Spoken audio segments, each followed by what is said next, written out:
Estamos recebendo hoje no podcast da FAEX Energy Lucas Pimentel e Daniel Faller. Acabaram de fazer uma palestra sobre a abertura do mercado livre no ponto de vista da geração distribuída. Podemos continuar o assunto aqui? Vamos lá. Beleza, fica à vontade. Então vamos lá. Lucas, será que teremos ainda espaço para geração distribuída com a abertura do mercado livre?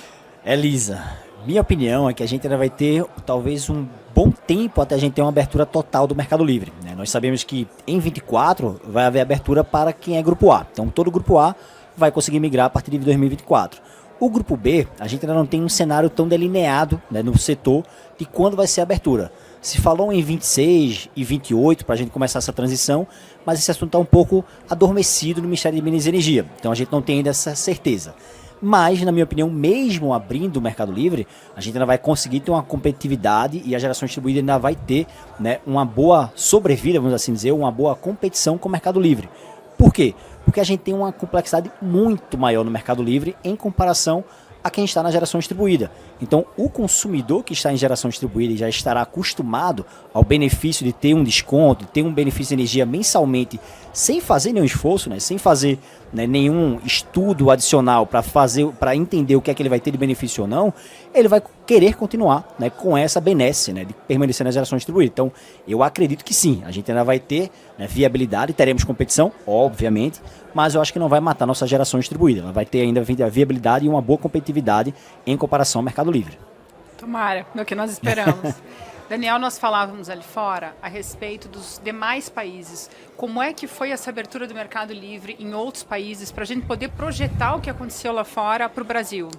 Mesmo em países com economia mais sólida, como Estados Unidos, França e Alemanha, a migração do consumidor de baixa tensão, ela levou aí pelo menos 10 anos para atingir uma casa de 25% a 30% do mercado. Então, dentro das condições do Brasil, é muito provável que esse tempo seja até maior, né? A gente tem um pouco mais de instabilidade econômica. O nosso setor elétrico, ele também vive sempre momentos de altos e baixos. Então eu acredito que numa eventual abertura de mercado, levará sim um tempo para que a baixa tensão de fato passe a migrar para o mercado livre e talvez até venha a deixar de buscar essa energia da geração distribuída. Mas assim, o mercado livre certamente vai ter uma complexidade maior. Essas regras ainda precisarão ser criadas. Acho que a experiência agora que a gente vai ter a partir de 2024, com o início do fornecimento de energia e a migração através das comercializadoras varejistas, vai ser um primeiro ensaio de como, de fato, esse mercado vai poder funcionar no Brasil. Até porque a gente tem uma previsão de uma abertura total, né, dentro de alguns anos, que a gente não sabe efetivamente se ela vai acontecer ou não, né? Eu acho que a princípio nós estamos vendo como vai ser a partir de janeiro de 24, para depois se falar e se discutir como é que vai ser essa abertura do mercado livre. Hoje de manhã nós conversamos com o Dr. Elvio, também Guerra da ANEEL, diretor da ANEEL, como é que vai ficar o mercado cativo nisso tudo. Quem não migrar, Lucas, quem não migrar para o mercado livre, vai ficar pagando essa conta? Esse é o problema. Elisa, excelente pergunta. Para mim, a gente tem uma solução. A solução não é tão complicada, não é tão difícil, mas a ANEEL precisa trabalhar para isso. Porque, obviamente, se a gente tiver uma migração emanada, né, um efeito emanado de migração para o mercado livre, quem ficar no cativo vai terminar pagando a conta da energia que já está contratada pelas concessionárias de distribuição, né, pelas permissionárias também. Então você vai ter, obviamente, um efeito negativo do aumento da tarifa de quem permanecer no regime cativo. Então isso precisa ser muito bem azeitado. E talvez a gente colocar, né, pontos de limites de migração para o mercado livre por concessionária. Porque você imagina a gente pegar uma concessionária que já está ali com 50%, né, do seu regime cativo migrando para o mercado livre, ela começa a ter impacto se tiver sobra de energia. Então a gente precisa que a ANEEL trabalhe nessa migração para que ela seja paulatina. Até talvez um exemplo que deveria ter feito com geração distribuída e não fez, que era a primeira proposta da agência, era ter gatilhos, né, de abertura, de expansão de geração distribuída e trazer esse mesmo exemplo, gatilhos de expansão do mercado livre por concessionária ou por região. Dessa forma a gente consegue não impactar quem vai ficar permanecendo cativo e, obviamente, dar liberdade para quem tem interesse em migrar para o Mercado Livre com a abertura. Então, acredito que a gente tem tempo, né? O varejo agora, como o Daniel pontuou, vai vir para mostrar a gente como o mercado vai funcionar, né, no atendimento de consumidores de menor porte, apesar de ser do Grupo A, então é outro varejo, né? A gente pode até dizer que talvez seja um varejo mais Nutella, né? Um varejo muito maior do que o varejo do Grupo B, mas já é o primeiro ensaio. E a gente vai ter tempo para trabalhar e entender como vai ser essa migração. Por isso que eu acredito, Elisa, que aquele prognóstico de 26, 28, que é a consulta pública 137 do Ministério de Minas e Energia, que hoje está em stand-by, né, com a mudança do governo, eu acredito que não é talvez o melhor cenário, inclusive. A gente precisa ter, na verdade, gatilhos especiais de imigração e não abertura total de forma, talvez, assodada. Então a gente precisa trabalhar muito bem, a ANEEL precisa trabalhar muito bem junto ao Ministério de Minas e Energia para não trazer o efeito rebote de problema. Porque qual a solução que a gente vê no Congresso? No Congresso Nacional, o que a gente vê pautado nos PLs, abre o Mercado Livre e se tiver um custo adicional para o cativo, que se cria um encargo para o Mercado Livre custear esse custo adicional do cativo. Então você imagine o problema que você vai criar no setor. Você vai ter um cativo que vai continuar caro e você vai criar um encargo para encarecer o livre. Então você vai ter dois mercados que vão ter, na verdade, um preço de energia astronômico e a gente não solucionou problema nenhum. Na verdade, estamos criando mais problemas. Então a gente precisa ter muito cuidado com isso e eu acho que a ANEEL tem que ser o principal player ativo para essa discussão e não o Congresso Nacional. Isso tem que vir partir da própria agência, uma solução e uma sugestão de como abrir o mercado de forma segura, né, e economicamente viável para todos. Com certeza, com certeza. Saindo um pouquinho necessariamente da abertura do Mercado Livre, e as PCHs em GD. Hoje de manhã se comentou durante a palestra do Dr. Elvio, se fala muito, né? Como é que vocês enxergam a entrada de uma PCH também em geração distribuída? Vai piorar o sistema? Não vai mudar muito? É uma questão mais do gerador, que cada gerador defende o seu mercado? Não me parece que o mercado, o fato das PCHs poderem entrar em geração distribuída, vá mudar muito o cenário da geração distribuída. O fato é, a geração distribuída, basicamente, ela é solar. O forte da geração distribuída, o volume da geração distribuída é solar. Então, eu não vejo que a PCH entrando ou não entrando, isso vá interferir positivamente ou negativamente dentro da geração distribuída. Agora, da forma como esse projeto de lei está redigido, eu acho que é o seguinte, ele vai passar como lei, mas na prática ele não vai acontecer, porque se você está lá hoje com um projeto, você apresentou um DRI, né, uma intenção a obter uma outorga. Perfeito.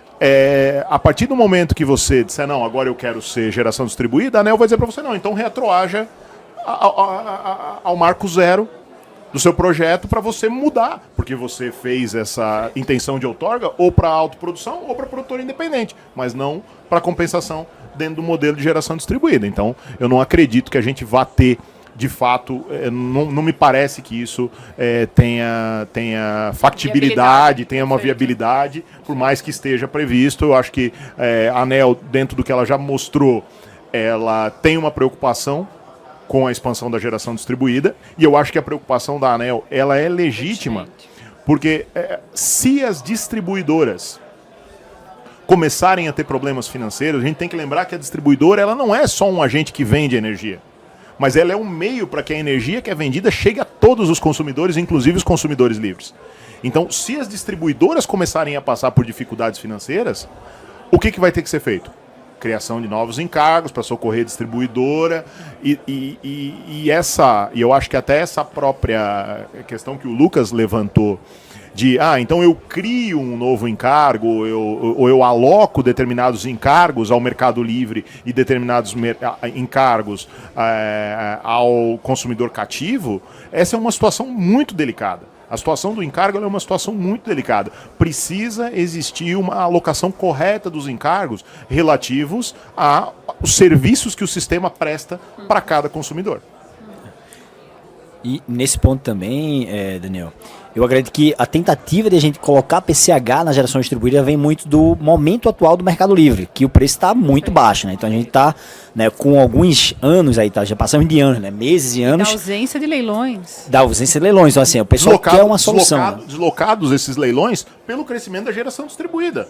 Também. Não faz sentido nesse momento as distribuidoras declararem carga dentro do ambiente de contratação regulado, numa perspectiva de abertura e numa perspectiva de que mês a mês ele vem perdendo o consumidor e vem sobrando para a geração distribuída. Então são modelos que parecem que hoje são um pouco antagônicos, né, dentro do setor. E eu acredito que é uma pauta muito imediatista. Eu acho que se a gente passar talvez mais um tempo de discussão, mais alguns meses de discussão, essa pauta talvez ela já se deteriore, porque o Mercado Livre não vai ficar com esse preço o tempo inteiro. Talvez daqui a um ano e meio, 2 anos, a gente já vai ter os preços subindo, né, de um patamar que a gente estava acostumado. Estamos em um momento no Mercado Livre que não é típico. Estamos num momento atípico de uma sobra elevadíssima de energia elétrica. Então isso vai sair desse cenário e a gente vai melhorar no Mercado Livre. Quando melhorar, a gente vai deixar de falar de PCH em geração distribuída. Lucas, vocês enxergam essas oscilações de preço? A gente sempre teve, sempre. Mas a gente tem que lembrar que essas oscilações de preço lá atrás não havia geração distribuída nesse volume. Então, assim, eu concordo, gostaria de concordar mais contigo, mas eu tenho um certo receio de que as PCHs percam esse espaço, porque hoje não tem leilão, o preço da energia está baixo, contratação não é necessária. Inviabiliza novos projetos, né? Está inviabilizando novos projetos. E eu não consigo enxergar a médio prazo aonde esse preço vai poder voltar a subir. Né? Tudo bem, se der uma seca, pode influenciar, mas a gente tem que entender que a carga que entra, a gente acompanha o diário oficial da União, a carga que entra é absurda, direto de fotovoltaica, de GD, e isso está desestabilizando o sistema. Está acabando com as concessionárias, aumentando o preço da energia para quem não está em GD, não migrar para o Mercado Livre, e está dificultando o mercado das PCHs. Muito. Não, certamente, dentro da condição de mercado hoje, as PCHs estão numa condição bastante sensível. Isso é indiscutível. O mercado de PCH ele vem encolhendo ano após ano, o número de projetos que vem sendo construídos vem sendo substancialmente reduzido, e as perspectivas para esse mercado elas realmente não são boas. E veja que diante de um cenário de abertura total de mercado, em teoria, a expansão ela seria baseada tão somente em preço. E se a expansão for tão somente baseada em preço, as PCHs saem numa condição realmente ruim, porque desde a pandemia, com o aumento dos insumos, até com dificuldade de suprimento de alguns itens, o custo das PCHs ele aumentou substancialmente. E é um custo que ele não voltou, ele foi e ele não voltou. O fotovoltaico passou também por alguns momentos em que o custo esteve mais elevado, mas de certa forma o preço cedeu.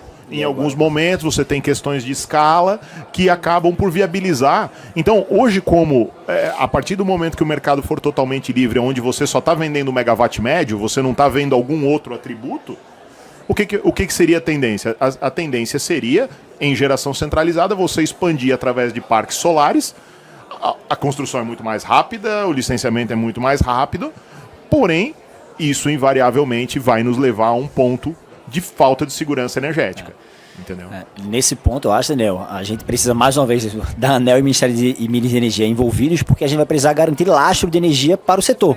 E aí entra, de fato, as PCHs para ajudar nesse lastro, né? A energia firme, a energia ali que a gente tem de estabilização do setor. Talvez energia contratar como energia de reserva. Exatamente. Então, pensar, talvez, como o Daniel pontuou, pensar um pouco fora de apenas precificação de energia. PCH não é somente energia que pode ser uma energia barata, etc. Na verdade, é uma energia de base que a gente necessita no Brasil e tem espaço. O sistema. Exatamente. E se a gente for trazer até para a Europa, Estados Unidos, eu acho que primeiro eles conseguiram utilizar todo o potencial hidráulico que eles tinham nos rios para depois eles pensarem em outras matrizes energéticas. Aqui no Brasil a gente não fez isso ainda. Então, assim, a gente precisa talvez priorizar. Um ponto que assim, eu chamo de atenção que eu fui muito a favor, né, na discussão de redução de desconto na TUST, né, reduzir os benefícios setoriais para a energia incentivada, a gente poderia falar isso para fotovoltaica e eólica, porque fotovoltaica e eólica realmente tem um CAPEX muito mais baixo, né, em comparação com o PCH. Mas PCH não poderia ter entrado, não só PCH, biomassa, biogás, e a gente conseguiu ainda no Congresso, né, reverter a situação para PCHs, que a gente tem um prazo adicional para pedir projetos novos com desconto de 50% 100% ainda na TUST.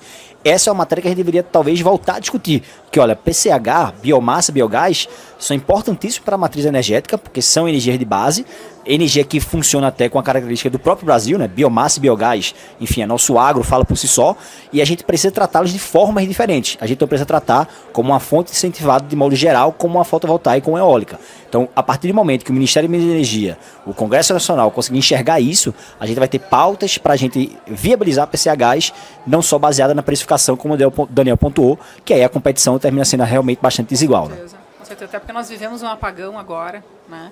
E muito se falava sobre as razões, sobre os motivos, mas o que importa realmente é que a hídrica foi a primeira a retomar.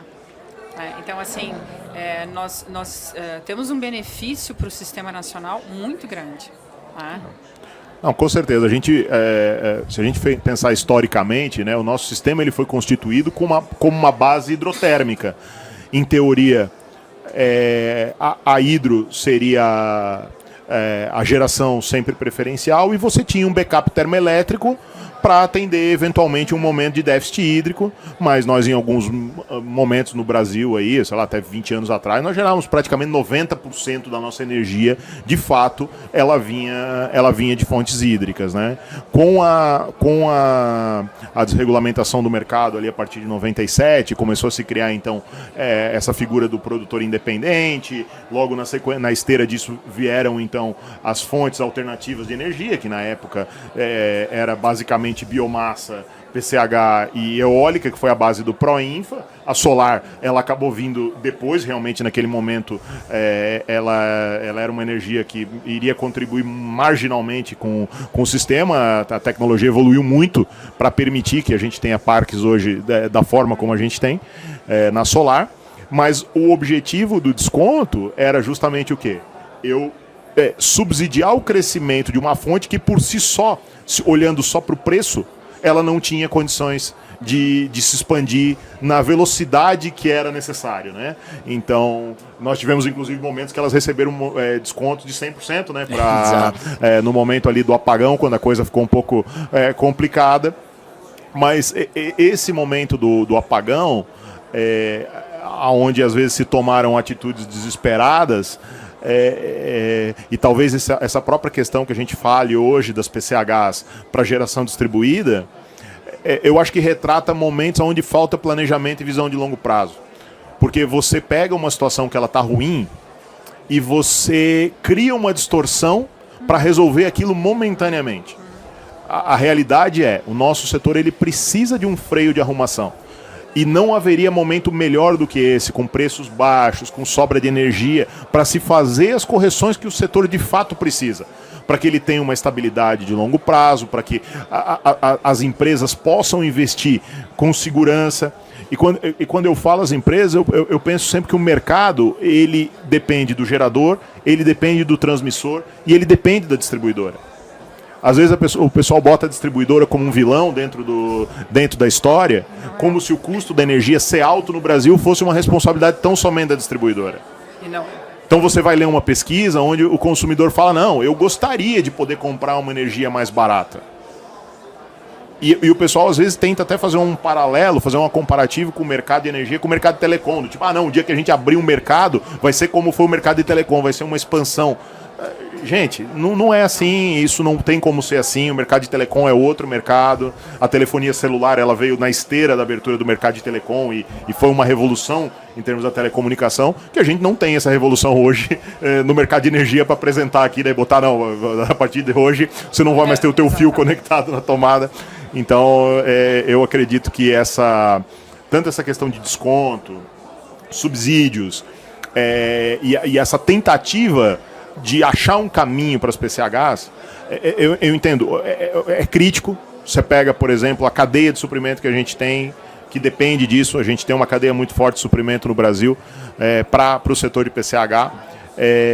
Eu entendo que essa cadeia precisa girar, tem muitos empregos em jogo, mas a gente precisa pensar em algo que seja duradouro de fato, né? A gente não pode pensar em criar um subsídio agora que daqui a 6 meses se volta contra o próprio setor. Entendeu? Até porque a gente está vendo muitos projetos há algum tempo, 2 ou 3 anos, quando se tinha um projeto com licença ambiental na mão de uma PCH, saía se construindo, né?